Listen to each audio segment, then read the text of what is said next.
आज 44वां श्लोक है, उसमें प्रवेश करें उससे पहले एक छोटा सा गीत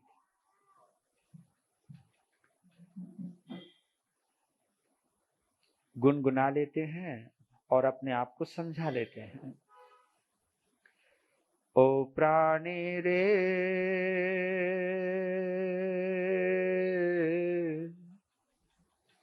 हेरा जन्म तूने पाया,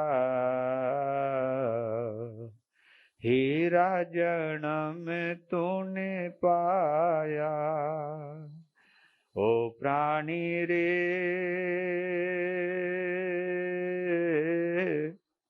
हेरा जन्म तूने पाया, हीरा जन्म तूने पाया।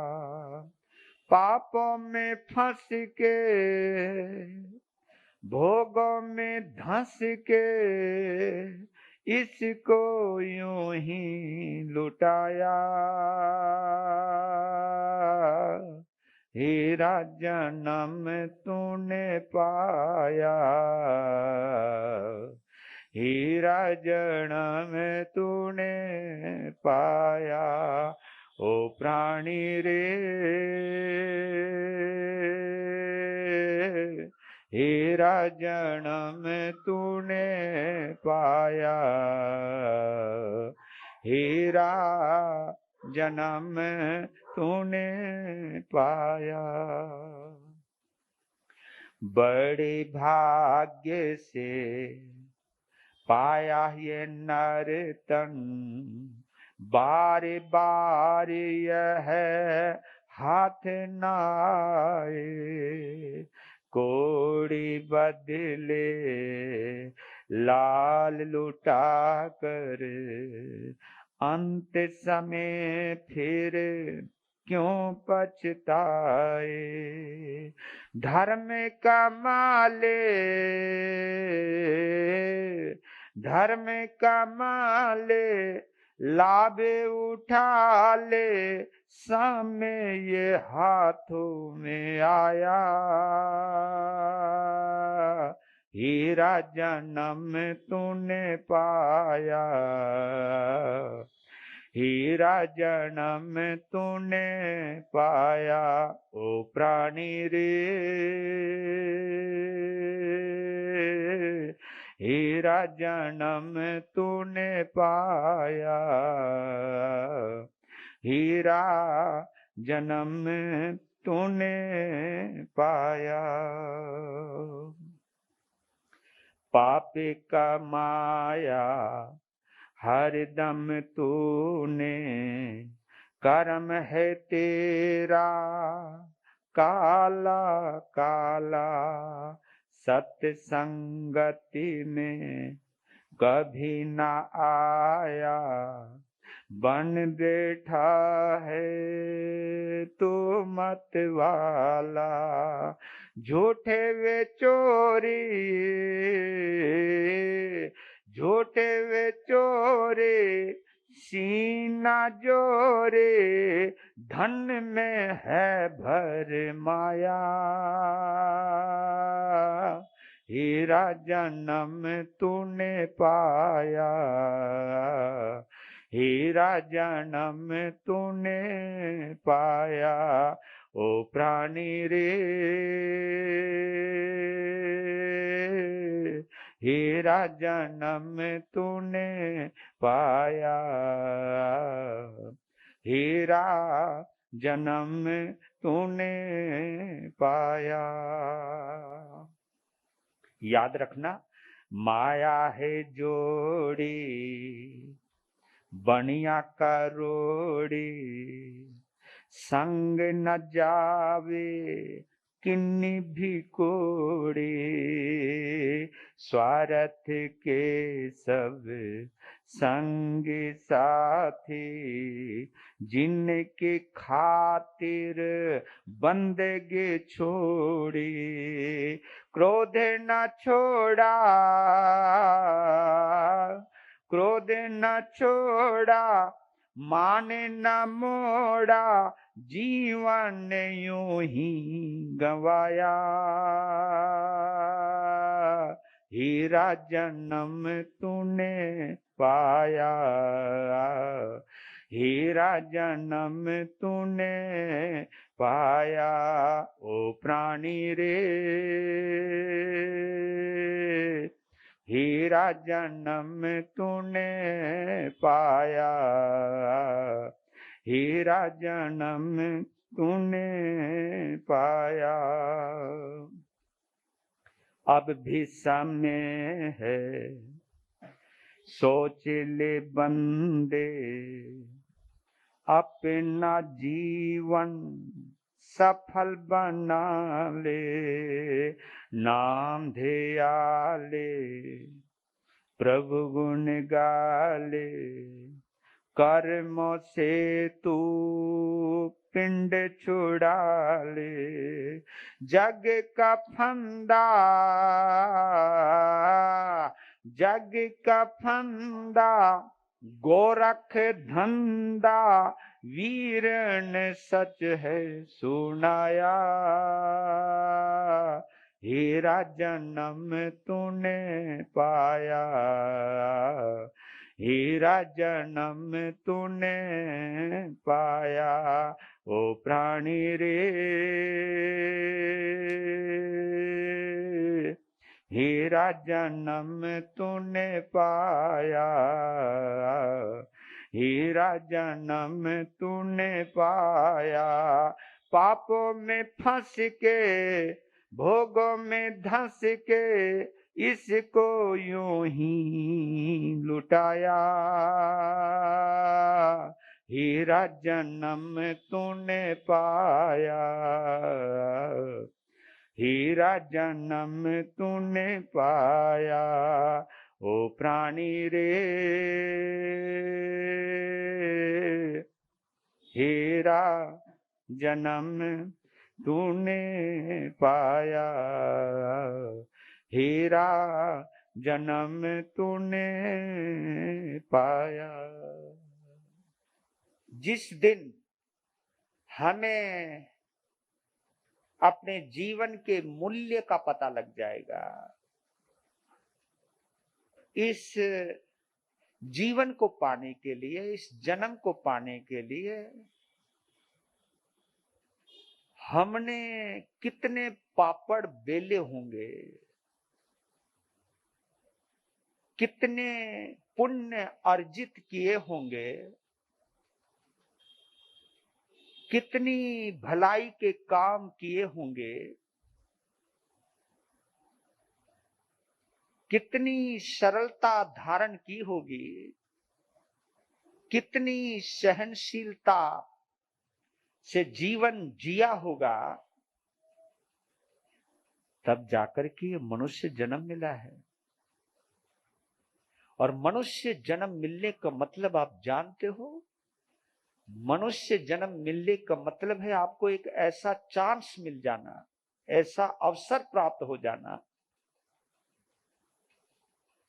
कि जहां आप सम्यक्त ही नहीं, समकित ही नहीं, आप मुक्ति के अंदर भी जा सकते हो, कर्मों को नष्ट भी कर सकते हो, भक्त से भगवान भी बन सकते हो। इतनी पॉसिबिलिटी, इतनी संभावना लेकर के ये मनुष्य जन्म मिला है। तो आप इसको महज एक चांस मत समझिए, बस एज ए उपहार, एज ए गिफ्ट समझ लिया आपने कि ठीक है मिल गया। इसको पाने के लिए बहुत साधना की है, बहुत खपना पड़ा है, उसका पुरस्कार है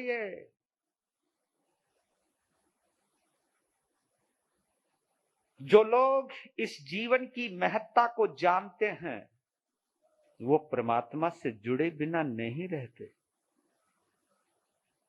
उनकी प्रायोरिटी के अंदर परमात्मा होता है, पद और प्रतिष्ठा नहीं होती।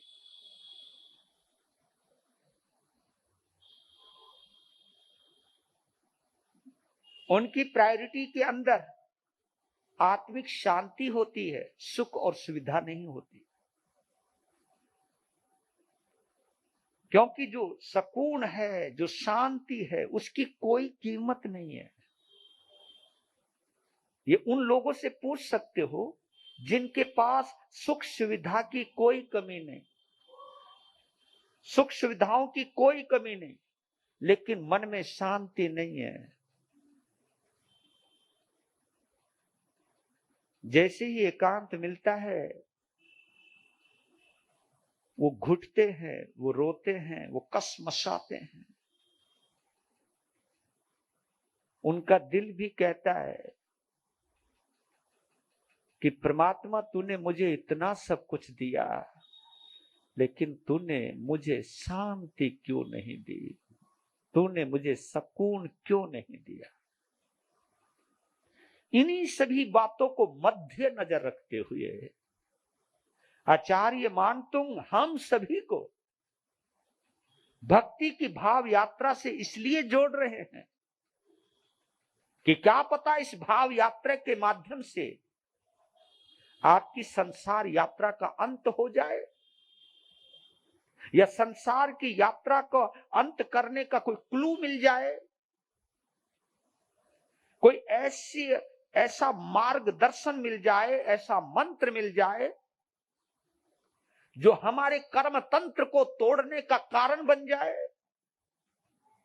जो कर्मों का जाल बिछा हुआ है हमारे चारों तरफ, उस जाल से निकलने का हमें कोई अवसर प्राप्त हो जाए। इसलिए आपको और हम सभी को जीवन के इन पलों के अंदर भगवान से जरूर जुड़ना चाहिए, क्योंकि वो हमारी अंतिम परिणति है, वो हमारा लक्ष्य, हमारा मंजिल है। वो बिना भगवान बने, बिना अरिहंत बने हम कर्मों का अंत नहीं कर पाएंगे। बेशक वर्तमान में हम कर्मों का अंत तो नहीं कर सकते, लेकिन कर्म बंधन को हम शिथिल तो कर सकते हैं। शिथिल यानी कमजोर। आप समझ रहे हो शिथिल करना? एक ऐसी गांठ पड़ी हुई है जिसे खोलना मुश्किल है, लेकिन गांठ को उस स्थिति में तो ला सकते हैं हम कि थोड़ा सा मौका मिले तो हम उसे खोल सकें। ये तो हम प्रयास कर सकते हैं। उसी प्रयास का नाम है ये भाव यात्रा। इस भाव यात्रा का महत्व समझिए और हृदय से नमन कीजिए, क्योंकि इस भाव गंगा के जो उद्गाता हैं, जो भगीरथ है, वो आचार्य मानतुंग है। और उन्होंने हम सभी के कल्याण के लिए, परमात्मा से जोड़ने के लिए ये भक्ताम्र की भाव यात्रा या भाव गंगा प्रवाहित की, उतारी। भगीरथ तो शायद कहीं से गंगा को लेके आया है, लेकिन ये भगीरथ ऐसा है, अपने अंदर छुपी हुई भक्ति गंगा को अपने हृदय में प्रकट करते हुए, वचनों से उच्चारित करते हुए हम सबके समक्ष दान दी है, प्रकट की है कि मैं तो इस यात्रा का, मैं तो इस गंगा का आनंद ले चुका हूं, लेकिन आप भी लीजिए। लीजिए, उच्चारण कीजिए। 44वीं गाथा है ना, बड़ा गजब की चीज है। हम 5 भयों की चर्चा कर चुके, 5 भयों की चर्चा कर चुके हैं। उसमें हाथी आ गया, उसमें शेर आ गया, उसमें अग्नि आ गई, उसमें सांप आ गया। ओए होए होए, सांप डर लगता है ना, सांप भी आ गया। और कल भयंकर क्या संग्राम हुआ है। संग्राम कहिए, युद्ध कहिए, युद्ध की विभत्सिका, युद्ध की जो बर्बादी है, और ये बर्बादी हमारे अंदर भी चल रही है। उस युद्ध के भयंकर दृश्य को दिखाते हुए हमारे अंतर्द्वंद से जोड़ा है आचार्य मानतुंग ने। और आज हम समुद्री तूफान का, ये भी एक भय है, क्योंकि पहले समुद्री यात्रा इतनी आसान नहीं हुआ करती थी। समुद्र में बड़े गहरे तूफान छुपे हुए हैं। अरे इस तूफान ने तो पता नहीं कितने जहाज उल्टा दिए, कितने जहाज पलटा दिए। मजबूत से मजबूत जहाज तोड़ डाले। ये तूफान बड़ा जबरदस्त है, उसकी चर्चा कर रहे हैं। उच्चारण करते बोलिए श्री आदिनाथ भगवान की जय। अम्भो निधौ क्षुभित भीषण नाक्र चक्र पाठीन पेट भय दोलवन वाड वागणौ रंगत तरंग शिखर स्थित यान पात्रा त्रासं विहाय भवतः स्मरणाद् व्रजन्ते त्रासं विहाय भवतः स्मरणाद् व्रजन्ति। अम्भो निधौ क्षुभित भीषण नक्र चक्र पाठीन पीठ भय दोलवन वाड वागनौ रंगत तरंग शिखर स्थित यान पात्रास त्रासम विहाय भवतः स्मरणाद् व्रजन्ति। भवतः स्मरणात् यानी आपके स्मरण से, ये कॉन्फिडेंस, ये विश्वास, इसी को श्रद्धा कहते, इसी को आस्था कहते, कि आपके स्मरण से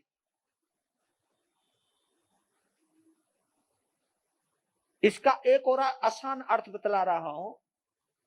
आपके स्मरण से यानी आपसे जुड़ने के बाद, क्योंकि आदमी बड़ा चालाक है, स्मरण बड़ी जबरदस्त चीज है, लेकिन इस चीज को समझता नहीं है। लेकिन इसका मतलब है आपसे जुड़ने के बाद, स्मरण में हम जुड़े हुए रहते हैं। स्मरण यानी ये आपकी याद आ रही है, याद, आप मेरी यादों में रहते हो, आप मेरी स्मृति में रहते हो, आप मेरी धड़कनों में रहते हो, आप मेरी जान हो। अब इसको कहां तक उतारूं आप? छोटे से छोटा शब्द है स्मरण, और बड़े से बड़ा शब्द है आप मेरी जान हो, जान, क्योंकि आपके बिना मैं हूं बेजान।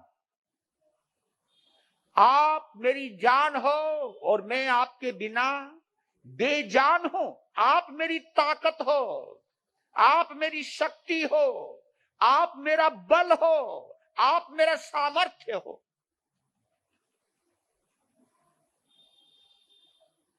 आप ही निर्बल के बलराम, निर्बल के बलराम। निर्बल यानी जो बेचारा निर्बल है, कमजोर है, उसके आप बलराम हो। ये भगवान के लिए बोला है, ये परमात्मा के लिए बोला है कि राम आप निर्बल के बलराम हो। यही तो बात कह रहे हैं, भवतः स्मरणात् व्रजंती, यानी इस संसार समुद्र की चर्चा हम बाद में कर लेंगे, लेकिन कह रहे कि इस समुद्र के अंदर अम्भो निधि, जिससे बना है अम्भो निधौ, क्योंकि बहु इसका वचन चलता है आगे कि उसके अंदर, संसार के अंदर के अधिकरण के अंदर आता है अम्भो निधौ। मेन शब्द है अम्भो निधि। अम्भ कहते हैं जल को और निधि कहते हैं खजाने को, निधि खजाने को, पानी का खजाना।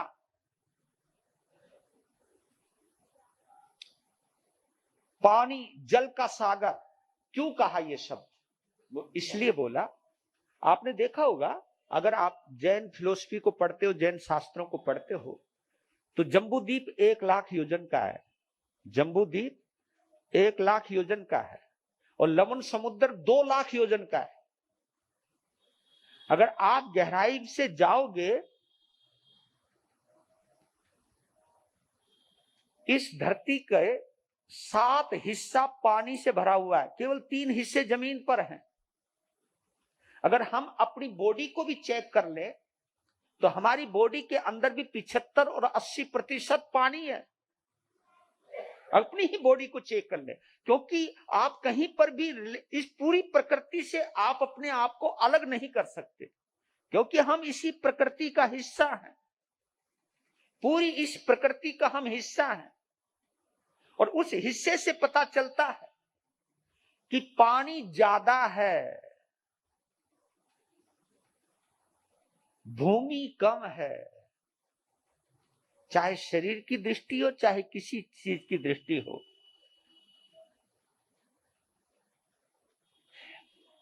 पानी बहुत है। और पानी का संबंध मालूम है किससे जोड़ा है? पानी का संबंध आपके मन से जोड़ा है। और प्रकृति का एक चमत्कार अगर आपने देखा हो या नहीं देखा हो, जो जो चंद्रमा बढ़ता जाता, क्योंकि जल का प्रतीक चंद्रमा है, जो जो चंद्रमा बढ़ता रहता है, दूज, तीज, चौथ, जब अमावस्या की तरफ, पूर्णमासी की तरफ बढ़ता है, जब चंद्रमा पूर्णिमा की तरफ बढ़ता है, तो समुद्र का पानी बढ़ने लग जाता है। और जो जो चंद्रमा घटता है अमावस्या की तरफ, तो पानी समुद्र का भी उतरने लग जाता है, यानी चंद्रमा से कनेक्टेड है। और आपको बतला देता हूं, हमारी जैन परंपरा में हरी सब्जी का सेवन करने के पीछे जो एक बड़ा लॉजिक है, वो केवल एक ही लॉजिक है ना करने का, हरी सब्जियों का, कि हरी सब्जी में पानी ज्यादा होता है। ये तो आपने भी देखा हो, पानी ज्यादा होता है। तो पानी शरीर में ज्यादा बढ़ने से हमारा मन भी चंचल होता है। पानी बढ़ने से चित्त चंचल होता है, क्योंकि पानी का संबंध सीधा मन के साथ कनेक्ट हो रखा है। तो पानी, इसलिए हमारे यहाँ निर्जल तपस्या का ज्यादा प्रचलन था। हमारे यहाँ बड़े बड़े तीर्थंकरों ने जो साधना की है, महीनों महीनों की भी जो तपस्या की है, वो निर्जल की है। वो इसलिए निर्जल की है ताकि विकारों में कमी आ जाए, विषय विकारों में कमी आ जाए।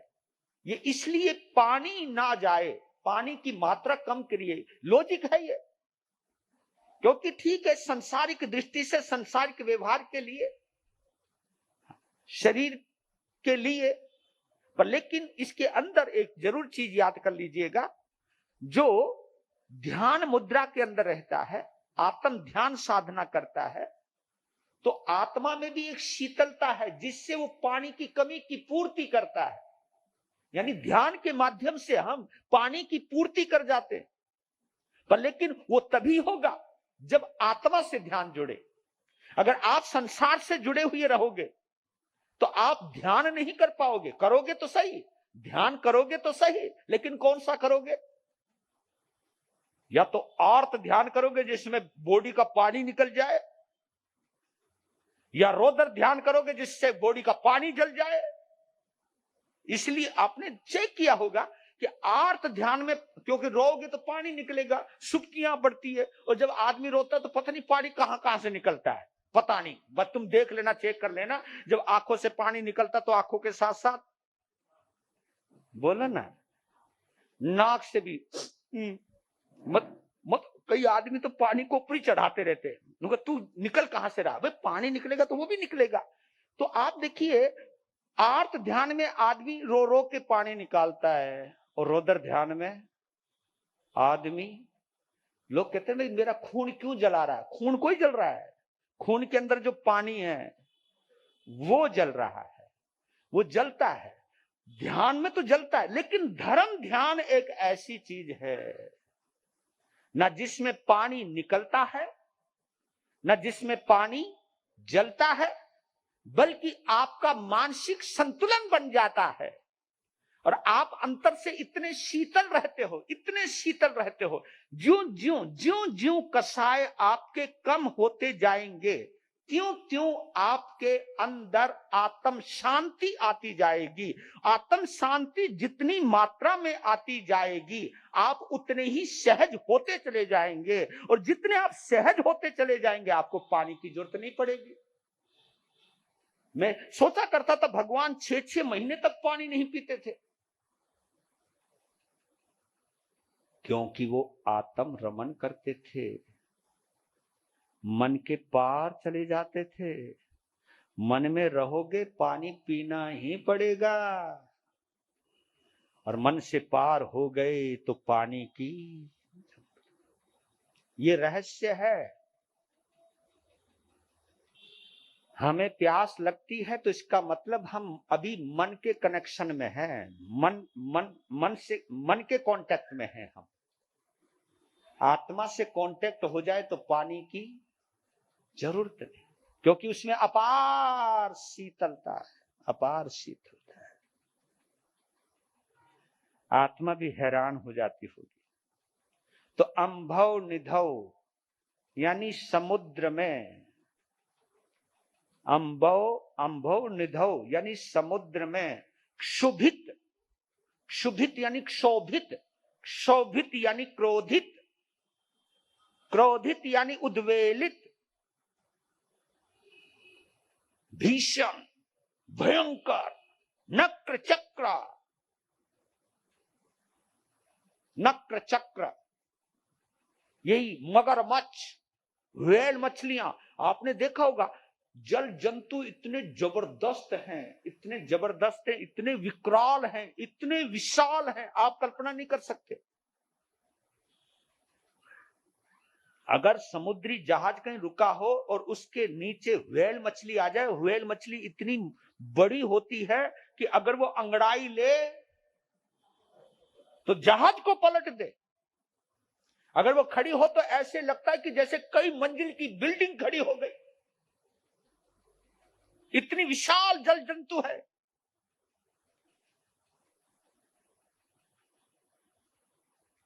जिस समय समुद्र उद्वेलित होता है, उद्वेलित, जब समुद्र भी गर्म होता है, समुद्र में भी जब तूफान होता है,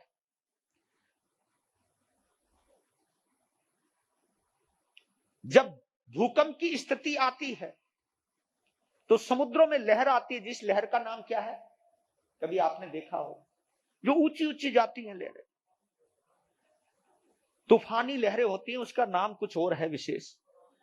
हाँ, सुनामी, सुनामी, सुनामी लहरें।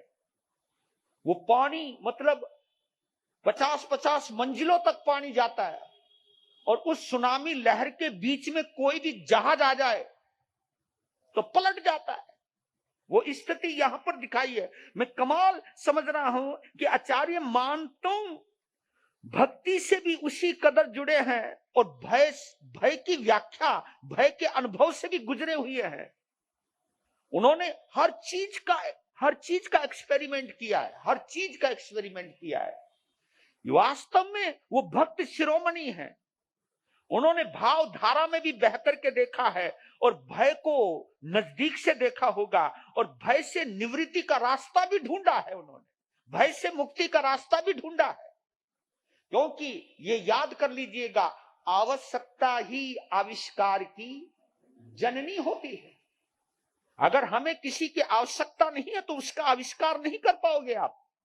आविष्कार ही आवश्यकता ही आविष्कार की जननी है। तो इतने झंझावातों से गुजरता है एक साधक। इसलिए मैं कहता हूं कि संत बड़ा वैज्ञानिक होता है। महावीर बड़े वैज्ञानिक थे। उन्होंने आत्मा के तल पर, इस शरीर के तल पर और कर्मों को सामने रखते हुए उन्होंने हर परिस्थिति, हर मनस्थिति, हर भाव स्थिति से गुजर करते उन्होंने हर चीज को बड़ी नजदीकी से देखा है और पूरे शरीर को प्रकृति से जोड़ करके रखा है और ये कहा कि जब तक हमारा शरीर पूरी तरह प्रकृति के अनुरूप नहीं हो जाएगा, नेचुरल नहीं हो जाएगा, नेचर से नहीं जुड़ जाएगा, ये कभी भी आत्मा आत्म स्वभाव को प्राप्त नहीं कर पाएगा। इसलिए कहता हूं कि आत्म स्वभाव को समझना है तो प्रकृति को समझ लो। प्रकृति का मतलब है सहज होना, सहज स्वभाव को प्राप्त होना। हर चीज का अपना अपना स्वभाव होता है। और आपने देखा होगा, अरिहंत बनने से पहले जब वो संत अवस्था में होते हैं, जिस वक्त वो एक्सपेरिमेंट कर रहे होते हैं, प्रयोग कर रहे होते हैं, उन प्रयोगों का नाम, उन प्रयोगों का कार्य संत करता है। और इस कदर करता है कि संसार की प्रकृति को देखते देखते वो कर्म प्रकृति को देखने लग जाते हैं कि हर कर्मों की अपनी अपनी प्रकृति। ज्ञानावर्णीय कर्म की अपनी प्रकृति है, दर्शनावर्णीय कर्म की अपनी प्रकृति है, मोहनीय कर्म की अपनी प्रकृति है, अंतराय कर्म की अपनी प्रकृति है। नाम, गोत्र, वेदनी और आयुष, इन कर्मों की अपनी अपनी प्रकृतियां हैं। यानी तभी तो कहता हूं, हम लोगों को दुनिया की झंझटों से मुक्ति तो मिले, तभी तो हम इन प्रकृति को समझने की कोशिश करें। हम संत लोग भी अब कर्म की प्रकृति का ज्यादा ध्यान नहीं देते। क्योंकि हम या तो संप्रदाय के चक्रों में पड़ गए, या भक्तों के भी चक्रों में पड़ गए, या संस्थाओं के चक्रों में पड़ गए। हम कहीं ना कहीं उलझ गए हैं। हम भक्तों में भी उलझ गए, संप्रदाय में भी उलझ गए। इसलिए हमारी उलझने घट नहीं रही, बल्कि हर रोज उलझने बढ़ रही हैं। और ये उलझने जितनी बढ़ रही हैं, और आपको आश्चर्य होगा, संत उलझनों में उलझता जा रहा है, इसलिए वो आपको भी उलझनों में उलझाता जा रहा है। जब तक मैं उलझनों से नहीं मुक्त होऊंगा, मैं आपको इस से मुक्त होने की कला कैसे सिखा सकता हूं? मैं ही सच्चा हूं, मेरी संप्रदाय सच्ची है, मेरी मान्यता सच्ची है, मेरी क्रिया सच्ची है, मेरी जीवन शैली सच्ची है, इसी को अपनाओ, इसी को अपनाओ। और जो दूसरे सब पाखंडी हैं, सब बेकार हैं, आपके अंदर भी जहर डालते हैं, अपने आप को सिद्ध करने की कोशिश करते हैं। हम कहां चले जाते हैं भैया, कहां चले जाते हैं? ये आत्म स्वभाव नहीं है, ये अहंकार का स्वभाव है, ये महत्वाकांक्षा का स्वभाव है, ये मोहनीय कर्म का स्वभाव है। इसलिए शायद जितने भी हमारे अरिहंत बनने से पहले संत जंगल की शरण में जाते थे, ताकि मैं प्रकृति के शरण में जाऊं और अपनी शरीर की प्रकृति को समझूं, और शरीर की प्रकृति को समझते समझते मन की प्रकृति को समझूं, और मन की प्रकृति को समझते समझते मोहनीय कर्म की प्रकृति को समझूं, और मोहनीय कर्म की प्रकृति को समझते समझते अष्ट कर्मों की प्रकृति को समझूं, और अष्ट कर्मों की प्रकृति को समझते समझते जो चार घाती कर्म है जो आत्मा की घात करते हैं, उनकी प्रकृति, उनके स्वभाव को समझूं, और उनके स्वभाव को समझ करके ये गहरी साधना होती है। ये आप लोगों में उलझ करके तो मैं इस प्रकृति का डुबकी मारनी पड़ती है। कहते हैं समुद्र के किनारे या तो पत्थर मिलेंगे या छोटे मोटे सीप मिलेंगे, लेकिन समुद्र में जितनी गहराई में जाओगे आपको रतन मिलेंगे।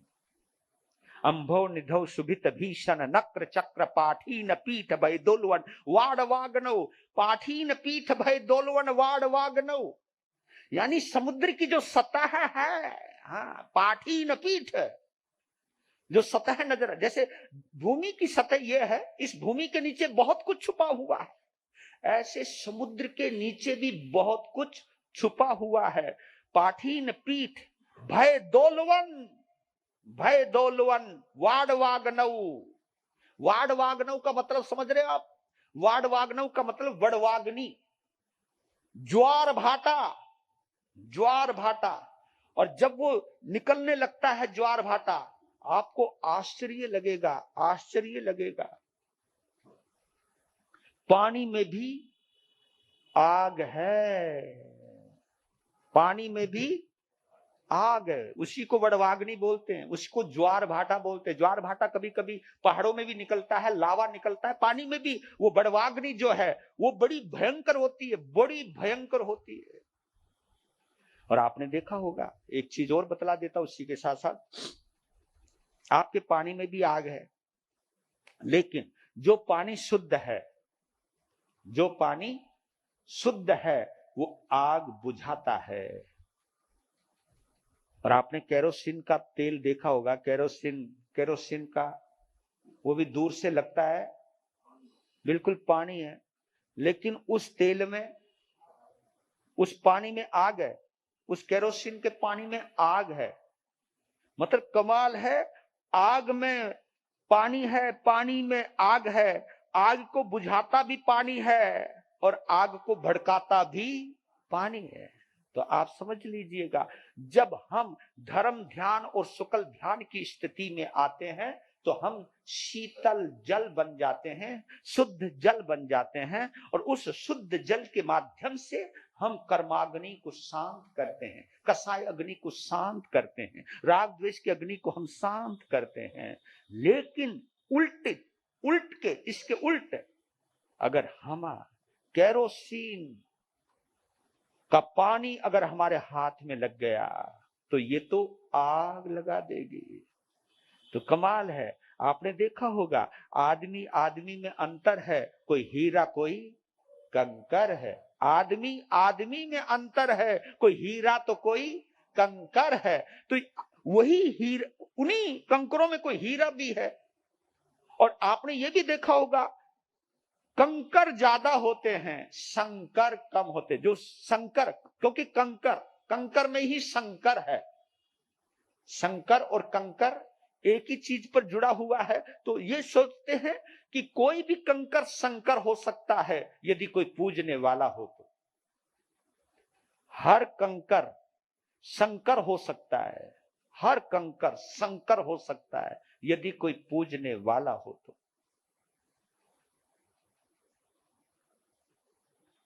हर अक्षर ज्ञान बन सकता है यदि कोई पढ़ने वाला हो तो।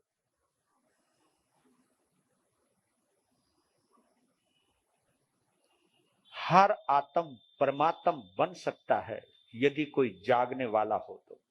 तो बोल रहे कि वो जो समुद्र की पीठ है, उस पीठ के नीचे यानी उस समुद्र के अंदर कितना झंझावात है, कब भंवर आ जाए। क्योंकि आप चीज देखिएगा, दो चीज आती है, लहरें आती हैं, बड़ी ऊंची ऊंची लहरें, सुनामी लहरें, सुनामी लहरें भी आती हैं, और उसके अंदर एक भंवर भी आता है, भंवर, और दोनों ही खतरनाक हैं।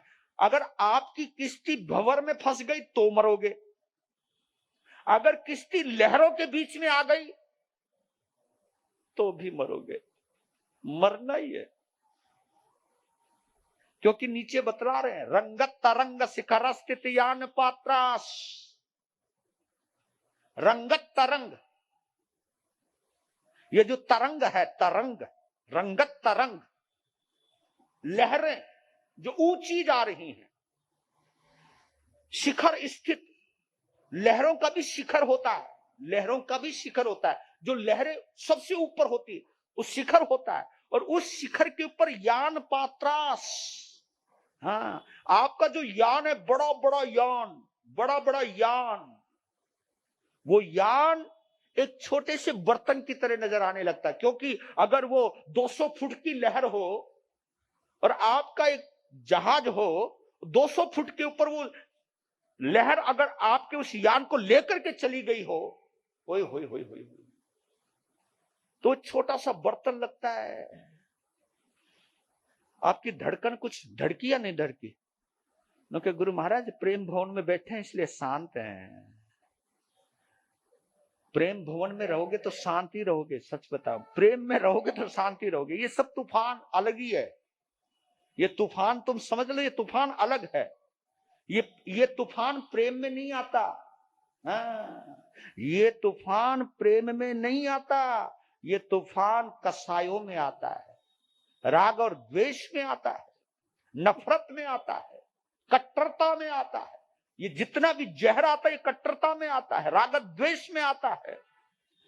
और आदमी को कुछ नहीं समझता जब तूफान आता है, तो बोल रहे कि रंगत तरंग शिखरस्थित यान पात्रास, यानी आपका जहाज एक बर्तन की तरह नजर आने लगता है, कटोरी कटोरी।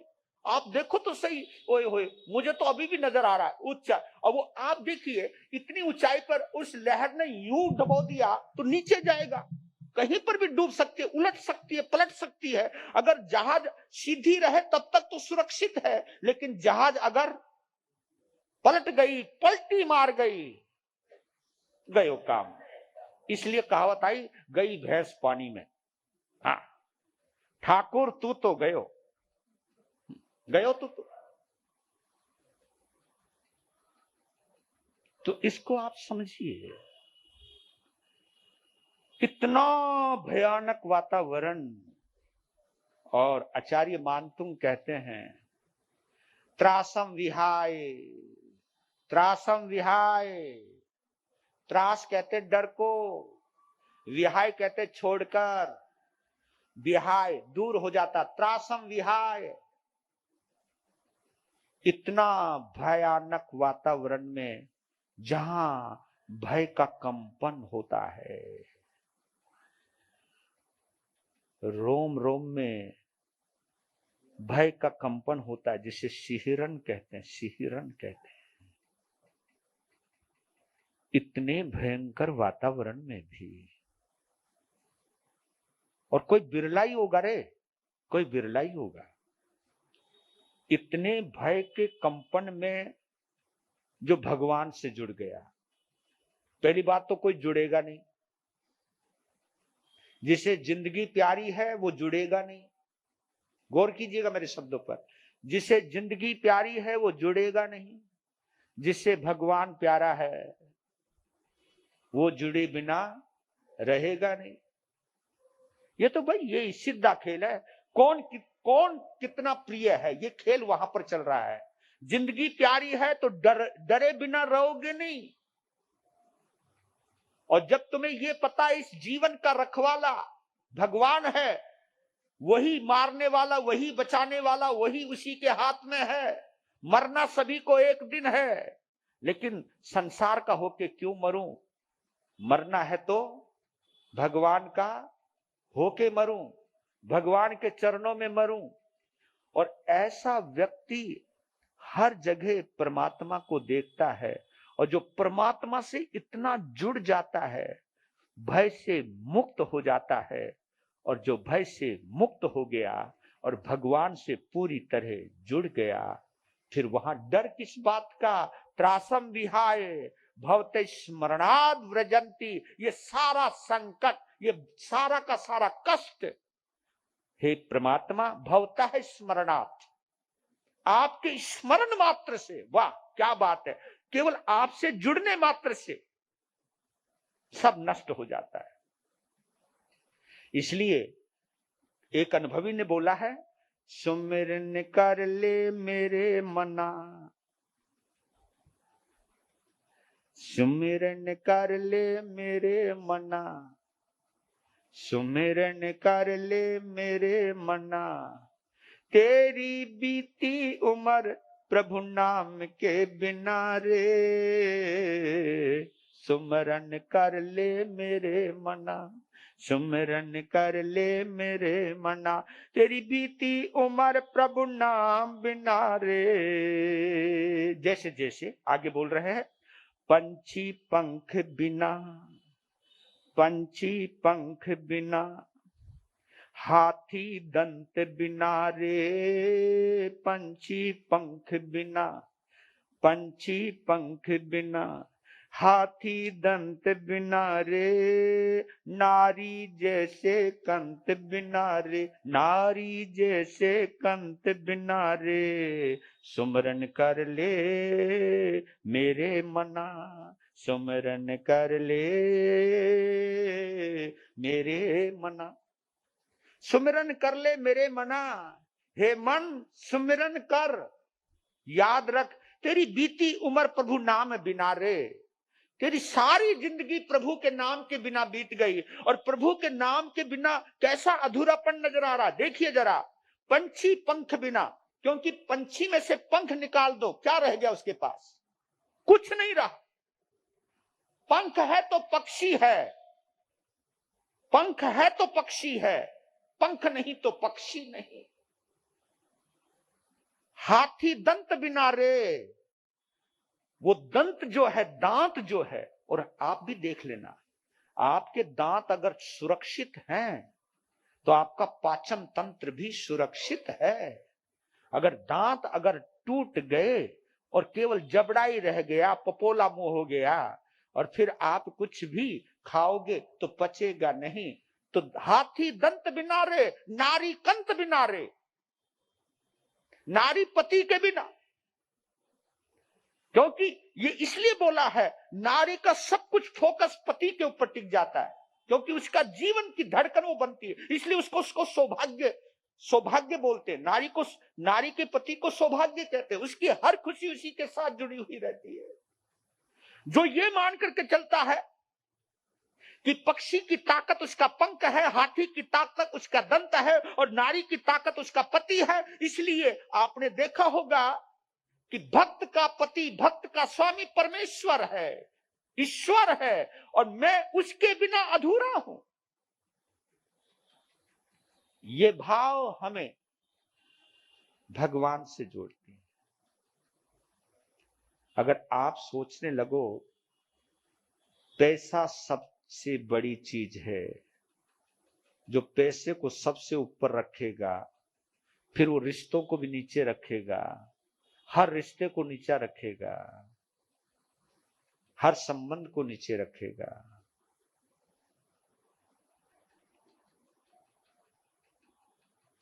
ये आप खुद निर्णय कीजिएगा, आपकी नजरों में पैसा बड़ा है या परमात्मा बड़ा है।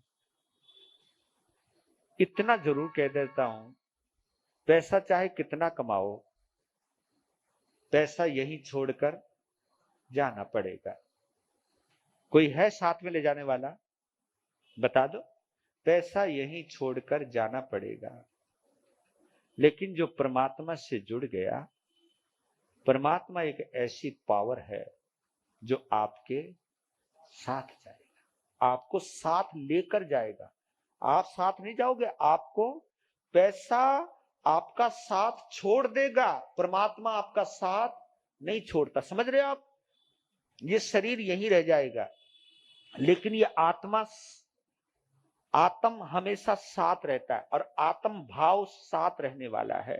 तो इसलिए बोल रहे हैं कि कोई भी कष्ट हो, कोई भी संकट हो, भगवान को याद रखिएगा। 4 लाइनें सुना करके मैं पूरा वक्तव्य पूरा करता हूं, क्योंकि हमारे यहाँ पर शास्त्रों के अंदर बोला है, शरीर माहु नावत्ति, शरीर माहु नावत्ति, जीवो उच्चई नावियो, शरीर माहु नावत्ति, जीवो उच्चई नावियो, संसारो अन्नवो उत्तो, जम तरंती महेशिनो।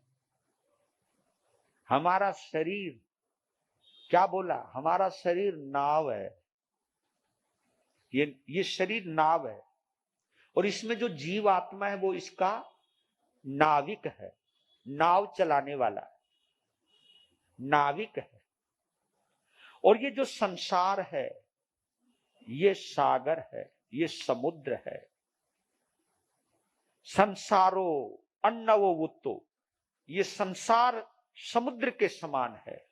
जम तरंती महेशिनो, लेकिन जो महर्षि है, जो आत्मा को जानने वाला ऋषि है, महर्षि है, जो संवेदनाओं को जानता है, धड़कनों को जानता है, परमात्मा का अनुभव करता है, जो महर्षि है, जन तरंती महेशिनो, जो महर्षि हैं वही इस संसार सागर से पार हो सकते हैं। वो महर्षि गृहस्थी में भी हो सकता है, वो महर्षि इस पाठ पर बैठने वाला भी हो सकता है। उस महर्षि को बनने के लिए कोई कपड़े बदलने की जरूरत नहीं है, अपना मन बदलने की जरूरत है। जो मन बदल लेता है वो महर्षि बन जाता है, जो आत्मा में उतर जाता है वो महर्षि बन जाता है। संसार सागर को पार करना है। और वैसे देखा जाओ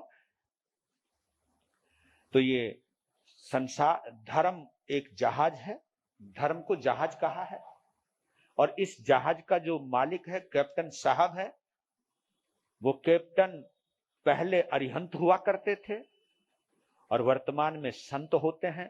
काश ये इस जहाज के कैप्टन सही बने रहे, ऐसा ना हो कि कहीं जहाज को डुबो दें, क्योंकि हमारे ऊपर जिम्मेवारी है, कैप्टन के ऊपर बहुत बड़ी जिम्मेवारी होती है।